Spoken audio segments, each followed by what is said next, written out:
자, 이분 모셔서 또 깊은 얘기 나눠보겠습니다. 이종우 이코노미스트 모셨습니다. 안녕하십니까? 네, 안녕하세요, 네. 선생님. 금년에 처음 뵙는 거죠. 예, 새해 복 많이 예, 받으십시오. 새해 복 많이 받으십시오. 네. 뭐 센터장님은 뭐 워낙 뭐 많은 얘기 해주실 수 있으시지만 예. 올해 처음 나오셨으니까 예. 또 저희 방송에는 금년 전체적으로 한번 예. 그렇게 해주시면 좋을 것 같아요. 예, 네. 예. 글쎄, 올해 전체적으로 봤을 때에 일단 뭐 시장을 움직일 수 있는 이슈서부터 한번 네. 살펴보게 네, 네. 되면요. 네. 단기적으로 봤을 때 저는 가격이 가장 크게 시장을 움직일 수 있는 게 아닌가라는 현재 생각이 가격. 듭니다. 예, 예. 예. 그러니까 그 작년도에 주가가 떨어지고 했던 부분들에 대해서 어떻게 평가를 할 것이냐 네. 이런 부분들을 포함해서 가격이라고 하는 것이 굉장히 중요한 역할을 한다라고 네. 저는 예. 생각을 하는데요. 우리가 영국 주식 시장을 보면 네. 이게 어떻게 이런 정도까지 올라와 있지 이런 좀 생각이 전에 듭니다. 얘기했는데 예, 예. 엄청 올랐더라고요. 이게 거의 사상 최고치 부근에 예, 있는 예, 상태이거든요. 예. 두 달 전에 무슨 뭐 신임 총리가 잘못해가지고 총리 물러나고 그렇죠. 그다음에 뭐 예. 파운드하고 1대1이 됐다 뭐 이러는 거 자체가 이해가 안 될 정도로 주가가 굉장히 많이 상승을 해 있습니다. 예. 똑같이 보면 유럽 시장도 그렇게 나쁜 거는 아니고요. 예. 아시아 시장에서도 우리나라하고 대만 이런 정도만 빼고는 주가가 그렇게 많이 떨어지거나 그런 상태는 아닙니다. 다만 이제 보면 미국 같은 경우는 나스닥이 많이 떨어졌고 네. 그거에 따라서 우리가 네. 뭘 이렇게 밀려서 예, 그쪽으로 예. 내려가 버린 그런 형태이기 때문에 그러면 왜 이렇게 다른 모양이 됐을까 하는 것들을 한번 생각해 볼 필요가 있는데 그렇네요. 예. 네. 네. 무엇보다도 제가 생각했을 때 가장 큰 부분은 그 영국 주식시장 같은 경우는 주가가 그렇게 많이 오르거나 그러질 못했습니다. 그러니까 그 금융위기가 나고 난 다음에 2009년도에 전 세계 주식시장이 거의 바닥을 찍지 않습니까? 네. 거기에서부터 따지면 영국 주식시장이 그 바닥에서부터 딱 2배 정도 올랐거든요. 네. 그래서 지금까지 보면 2배 정도 올랐기 때문에 상대적으로 오른 것이 거의 별로 없는 상태죠. 그렇네요. 그러니까 오른 게 별로 없으니까 떨어지는 것도 별로 없어지는 형태였고 대신에 이제 나스닥 같은 경우에는 굉장히 많이 상승을 했기 때문에 작년도에 주식시장이 안 좋고 뭐 이랬던 부분이 있거든요. 얼마나 오른 거죠? 13배 정도 올랐죠. 그 똑같은 기간 동안에 12.6배 정도가 올랐기 때문에 13배 정도가 오른 13배. 거거든요. 그러니까 굉장히 많이 상승을 했는데 우리나라 주식시장은 그렇게 오르지도 못하면서 거기에 끼어가지고 그냥 얻어 터져서 우리는 한 4배 올랐나요? 우리가 900에서부터 시작해서 최저가 900이었고 됐으니까. 3,300이었으니까요. 59 40 49 36. 한 3점 몇 배 정도 네, 그 세 정도 배 되는 이상. 거죠. 그러니까 상대적으로 봤을 때 그렇게 오른 것도 오르지도 없네요. 못했는데 예. 작년도에 같이 묻어가지고 엎어져서 그냥 이렇게 돼버린 형태였거든요. 예.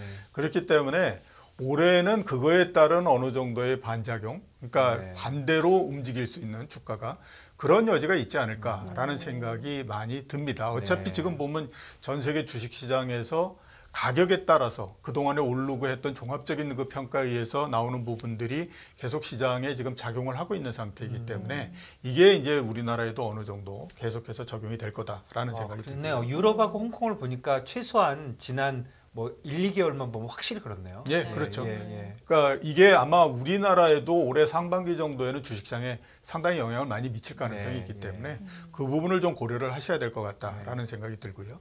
그다음에 금융시장 전체로 우리가 따져봤을 때는 역시 이제 뭐 위기에 대한 그 위기 이런 네. 얘기들을 이제 굉장히 많이 하죠. 네.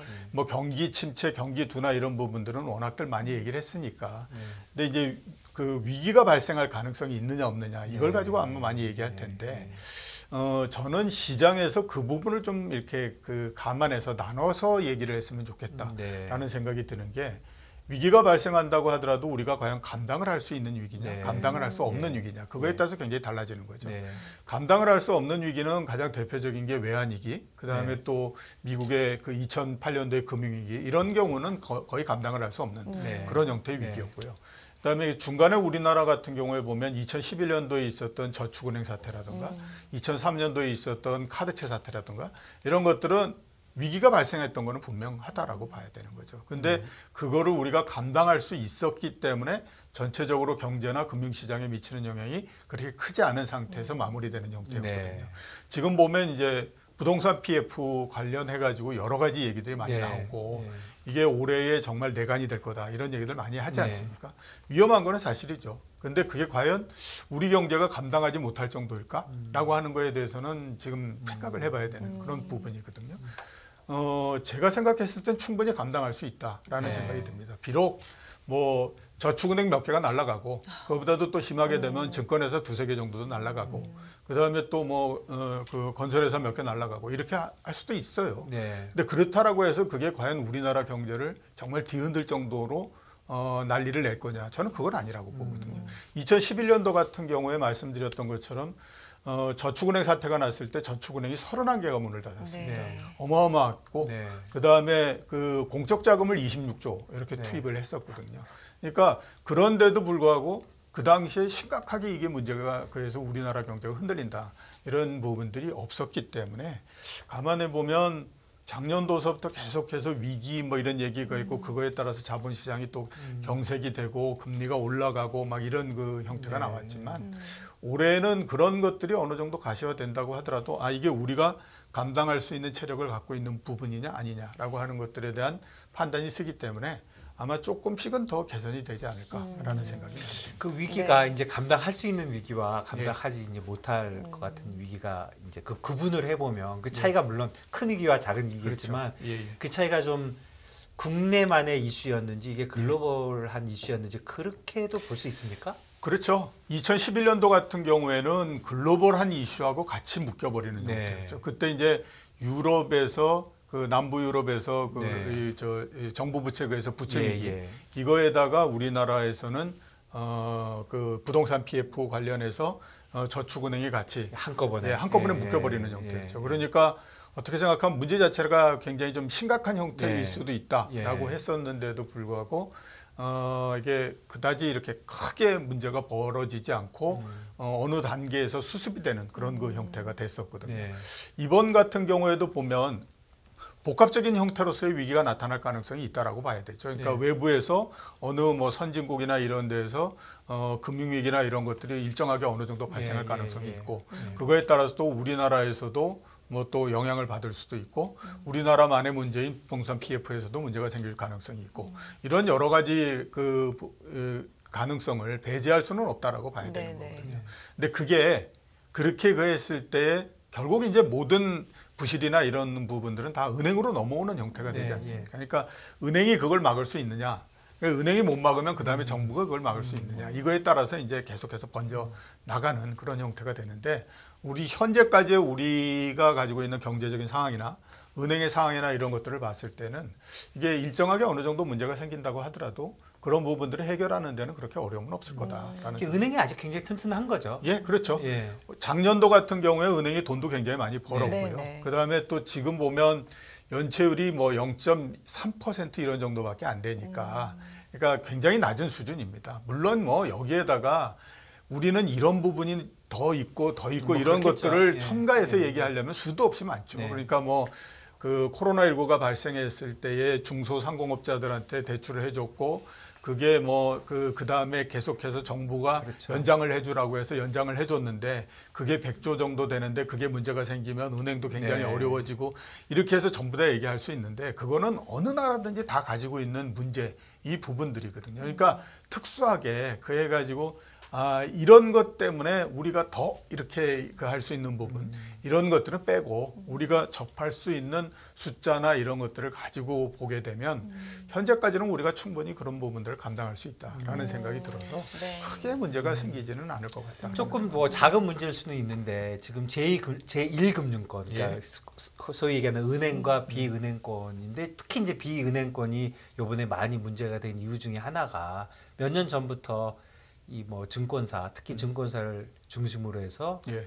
무슨 뭐 보증할 수 있는 한도를 사실 많이 늘려주고 예. 그런 움직임이 한 6, 7년 전부터 살살 있었거든요. 예, 그렇죠. 예, 원래 없었다가 그런 게 이제 결국 불을 떼 가지고 지금 이렇게 어려운 거를 만들었다. 예. 그렇다고 하니 이거는 그쪽에서만 좀 해결되면 뭐 크게 번지지는 않을 거다. 이런 의견이 좀 있는데 거기에 대해서 어떻게 예, 생각하세요? 어느 정도는 뭐 그렇다라고 봐야 되겠죠. 네.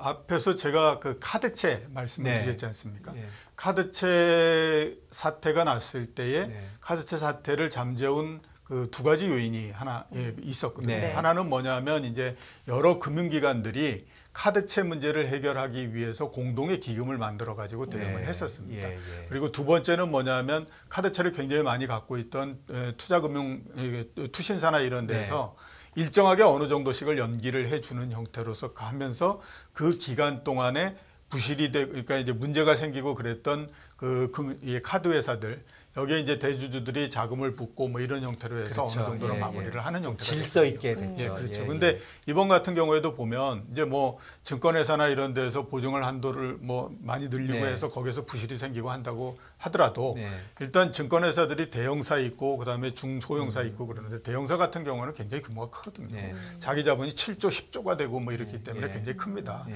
그러니까 거기에서 일정한 현재도 조금씩 하고 있고 일정한 자금을 출연해 가지고 이 부동산 PF나 이런 것들에 공동 대처를 하고 이러는 부분들은 어느 정도 가능하고요. 두 번째는 보면 증권회사가 그렇게 규모가 이게 문제가 생길 수 있을 만한 증권회사는 규모가 그렇게 크지는 않기 때문에 일단 그런 회사들 같은 경우는 정 안 되게 되면 예보 쪽으로 넘겨서 예보에서 어느 정도를 정리를 한 다음에 다시 매각을 하고 이러는 형태가 될 수 있고요. 그다음에 증권회사라고 하는 것이 이 업황의 탄력성, 그다음에 네. 또 인력의 탄력성이 굉장히 강한 회사입니다. 그렇죠. 어려우면 뭐 아무튼 딱 엎드려 가지고 그냥 막 이 난리를 쳐서 그냥 구조 조정을 해버리고 뭐 경험이 이런 형태가 많으니까. 되니까 예. 그러니까 아마 그런 것들까지를 감안하게 되면 거기에서 제가 봤을 때는 증권회사나 이런 쪽에서 문제가 생길 가능성이 있다고 봅니다. 왜냐하면 저도 그걸 다 경험을 했기 때문에 네.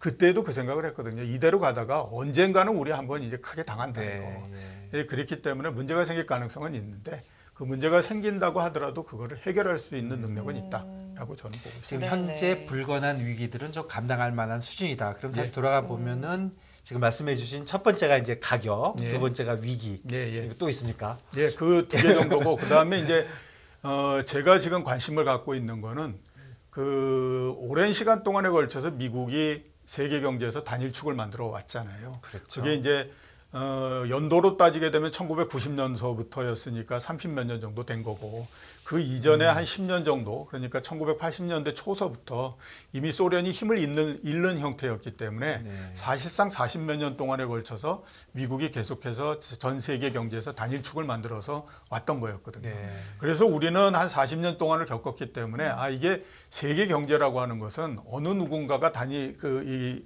리더가 돼가지고 세상을 이렇게 끌어가는 거야라고 하는 쪽으로 많이 생각을 하잖아요.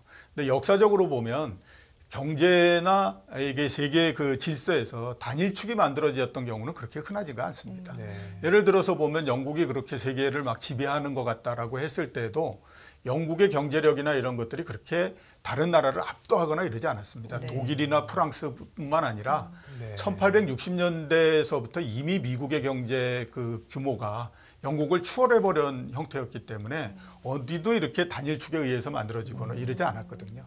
올해는 제가 봤을 때 그런 그 단일축에 대한 아무튼 도전도 상당히 있을 거다라는 생각이 들고 예. 그 도전을 만드는 가장 직접적인 계기가 됐던 건 2019년도에 미국이 중국하고 무역 분쟁을 일으키고 네. 기술 분쟁을 일으켜서 중국을 포위하고 이런 형태가 됐잖아요. 근데 작년도에 보면 그 포위가 계속해서 어떻게 보면 미국이 힘이 딸린다라는 생각이 드는 모습들을 많이 보였죠. 네. 예를 들어서 보면 나중에 가보니까 중국하고 사우디가 서로 손을 잡더라. 네. 그다음에 연초에서부터 우크라이나 사태로 해가지고 그렇게 러시아를 쥐어받고 난리를 쳤는데 나중에 가보니까 중국하고 러시아가 손을 잡더라. 네. 뭐 이런 것부터 시작해서 그다음에 중국을 포위하기 위해서 반도체를 가지고 블록을 쳤는데 반도체 회사들이 굉장히 어려워지고 막 이렇게 하니까 과연 이제 미국이 그거를 계속해서 유지할 수 있을 건가 뭐 이런 부분들 그래서 계속해서 지금 도전이 이루어지고 있는 상태이기 네. 때문에 아마 그 도전의 폭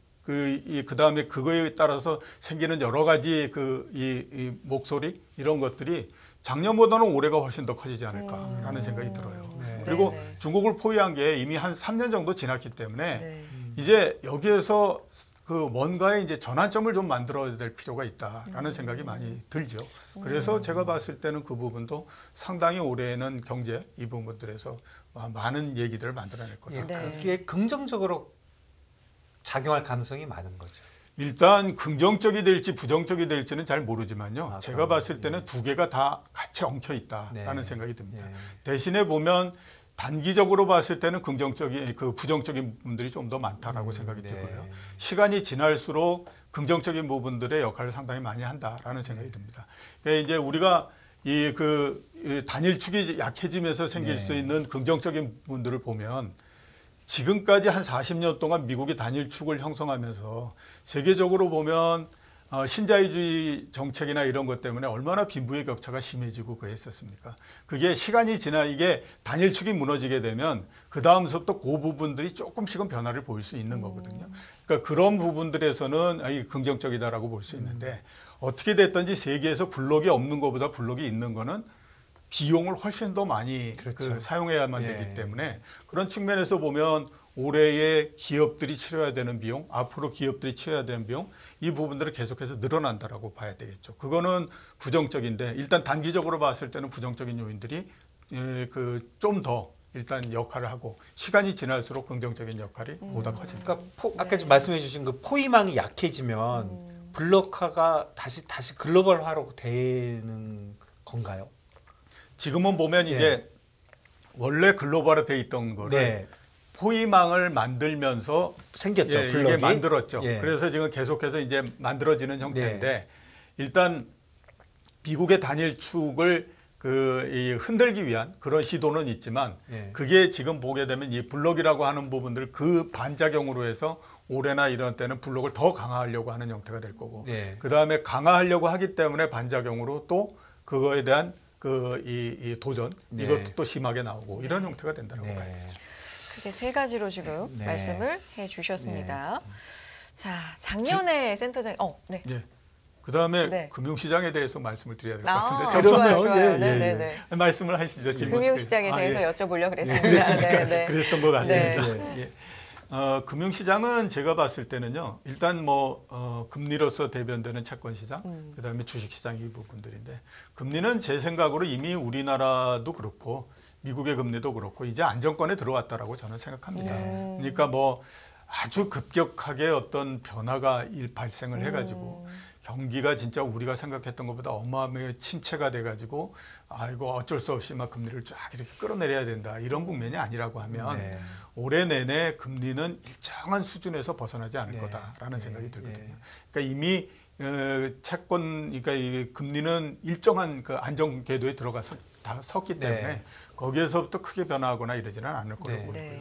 주식시장 같은 경우에는 이미 어느 정도 바닥을 만들고 이런 그 형태가 됐기 때문에 의외로 제가 생각했을 때는 우리가 생각했던 것보다 시장이 나쁘지는 않을 거다라는 생각을 저는 많이 갖고 있습니다. 그래서 가끔 그런 질문을 많이 받거든요. 올해의 주식시장을 한마디로 정리한다라고 하면 뭐가 되겠느냐. 어렵네요. 저는 그 질문. 선방이라고 생각합니다. 그러니까 생각했던 것보다 괜찮네 이런 거에서 그러니까 그런 형태가 될 거다라고 저는 생각이 듭니다. 그래서 너무 지금 국면에서는 무서워할 필요도 없고요. 그 다음에 또 이제 오늘 우리가 그 금통위가 있죠. 오늘 있죠. 13일. 13일 내일이죠. 그래서 그런 거에 이제는 너무 그렇게 연연해하고 막 이렇게 하지 않았으면 좋겠다. 특히 이제 또 오늘 저녁에 가면 미국에서 CPI? 인플레가 어쩌고 그래서 어느 그걸 보니까 미국 인플레 지표 발표되기 D+5일 여기서부터 시작을 하더라고요. 그래서 제가 그걸 보면서 그 생각이 들었어요. 그런 것도 어디다 써놓습니까? 그래서 우리가 언제 물가에 대해서 그렇게 관심이 많았냐. 거기에다가 또 미국의 물가에 대해서 뭐 그렇게 관심이 많았냐. 이 생각이 들었거든요. 그러니까 아마 올해는 그런 부분들에서 조금 좀 벗어날 수 있는. 사실은 75, 50 그 난리를 치다가 이제 25 되는 거잖아요. 그렇죠. 25가 50 한 번 더 될지도 모르지만 25를 3번 할 건지 2번 할 건지 1번 할 건지의 문제고 국내도 요번에 25bp 올리면 3.5 되면 올려봐야 한 번 올리는 거지. 그렇죠. 이게 5% 6% 갈 거 아니고 결국은 이자율에 관련된 것도 확실히 줄어들었다. 그렇죠. 그래서 올해는 가격 변수라는 것이 3대 가격 변수 얘기하지 않습니까? 금리, 환율, 주식. 그런데 두 개의 가격 변수는 이미 안정권에 들어갔다라고 봐야 되거든요. 금리도 그렇고 환율도 그렇고. 그러니까 주가만 이제 이게 자기 자리가 어디냐 하는 것들을 찾아가는 국면인데 그 자기 자리라고 하는 것이 지금보다도 뭐 낮다던가 그러지는 않을 것 같다라는 생각이 많이 듭니다. 사실은 투자를 네. 하는데 금리하고 외환 쪽이 안정이 되면 사실은 뭐 투자 심리 우리 보통 얘기하는 예. 투심 예. 투자 심리 그다음에 리스크 온 이런 것들이 사실은 살아나겠죠. 예, 그렇죠. 예. 예. 뭐 금리도 불안하고 채권이 난리를 치는데 어떻게 주식을 사겠습니까? 예. 그러니까 그런 면에서는 최근에 또 어떤 분이 그러잖아요. 채권이 어느 정도 오르면 바톤을 탁 친지하고 이제 주식이 오를 것이다. 네. 뭐 그런 얘기도 하시던데요. 글쎄요, 그거는 제가 봤을 때 너무 바람이 많이 들어가 있는 그런 게 아닌가라는 예. 생각이 듭니다. 그러니까 이렇게만 생각해봐도 간단하잖아요. 네. 채권이라고 하는 것이 제자리를 그래도 아무튼 한번 투자해 볼 만한 거야라고 사람들이 생각하기 시작한 게 작년도 후반을 지나면서부터인데 그렇죠. 그 이전에 보면 십몇 년 동안에 걸쳐서 채권이라고 하는 건 거의 버린 자식이었었잖아요. 그러다가 진짜 십몇 년 만에 이제 한번 온 건데 그걸 1년도 안 돼서 다른 걸로 바꿔간다라고 하는 거는 별로 그렇게 제가 봤을 때는 사심이 많이 개입된 거 아니냐라는 생각이 그렇긴 하네요. 네, 사실은 네. 그 저금리 시대 때 그 은퇴한 사람들이 3%만 되면 나는 그렇죠. 모든 게 해피하겠다 그렇게 그런 얘기했거든요. 얘기. 네. 뭐 저도 그런 생각 하겠어요. 야, 네. 3%만 되면 이거 곱하기 나누기 잘 해보고 엑셀 쫙 짜가지고 예. 3%라 됐으면 좋겠다 했는데 실제로 4% 5% 되니까 못 하는 거거든요. 예, 그렇죠. 네. 예, 예. 근데 다시 이제 3.5쯤 되니까 슬금슬금 예. 생각이 이제는 나는 좀 거죠. 심리가. 봐도 되는 거 아니야? 예, 뭐 이렇게 예, 이제 예, 그 하죠. 네. 좀 안정됐다는 맞아요. 느낌 확실히 듭니다. 예, 확실히 안정됐고요. 지금은 이제 그 금리나 특히 금리에 관해서 제가 드리고 싶은 말씀은 뭐냐면 지난 한 십몇 년 동안에 너무 낮은 금리를 계속 하다 보니까 예. 지금이 비정상인 것처럼 생각이 많이 들잖아요. 이렇게 뭐 금리는 한 1% 이렇게 돼야지 이게 3% 4%나 되고 이렇게 높은 금리를 어떻게 얘기를 하잖아요. 맞아요. 근데 이 정확한 거는 지난 10년 동안이 너무 비정상이었고요. 지금이 정상이 된 겁니다. 그렇기 때문에 지금 정도의 금리에 우리가 앞으로 계속해서 적응을 해나가면서 살아가야 될 생각을 해야 되는 거지. 이게 조금만 있으면 금리가 떨어질 거야. 이렇게 생각한다던가. 지금 이제 미국도 마찬가지인 것 같은데요. 항상 그거 하잖아요.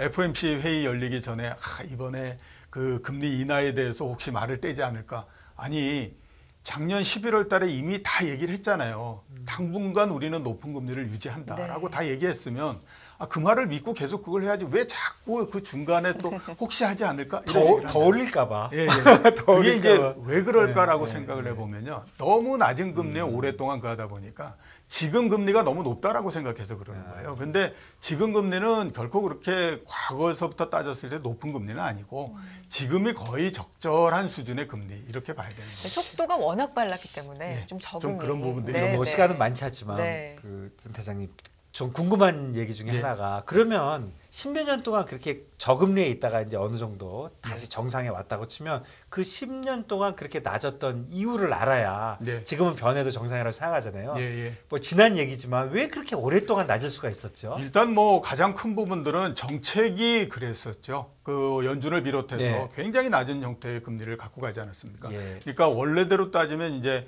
2001년도에 9.11 테러가 난 다음에 네. 낮은 금리를 1%까지 예. 갖고 갔다가 쭉 올렸는데 금융위기가 발생을 하다 보니까 뜨거라 해가지고 이제 0.25%까지 내려가지고 굉장히 오랜 시간 네. 동안을 갖고 가버렸으니까 그렇게 해서 낮아진 부분이 있고요. 두 번째는 보면 그러니까 이 2000년대서부터 20년 동안이 네. 계속 디플레 시대였기 때문에 그래요. 물가가 낮았기 때문에 낮은 금리를 물가가 갖고 낮은 이유는 중국의 공장, 예, 그렇죠. 예, 예. 기술 개발. 예. 예. 그런 것들이 이제 전체적으로 물가를 낮추는 역할을 했죠. 이제 지금은 중국 공장도 네. 잘 안 돌아가고 기술도 어느 정도는 조금 멈춘 것 같고. 그러네요. 그러면 다시 그런 게 돌아오면 옛날로 갈 수도 있겠네요. 기술이 개발되고 중국이 또 공장이 팍팍 돌아가면. 어느 정도는 낮아질 수 있지만 네. 문제는 뭐냐면 정책이 그렇게 그 지난 십몇 년처럼 그렇게 과격하게 0.25%까지 떨어뜨려 가지고 이렇게는 이제는 안 하기 때문에 그 금리로 네. 돌아갈 수는 없죠. 센터장님을 다시 모셔서 저희가 조만간 또 긴 이야기 센터장님은 뭐 네, 자주 모셔야 됩니다. 들어봐야 되겠습니다. 이종우 이코노미스트와 함께했습니다. 고맙습니다. 예. 감사합니다. 네.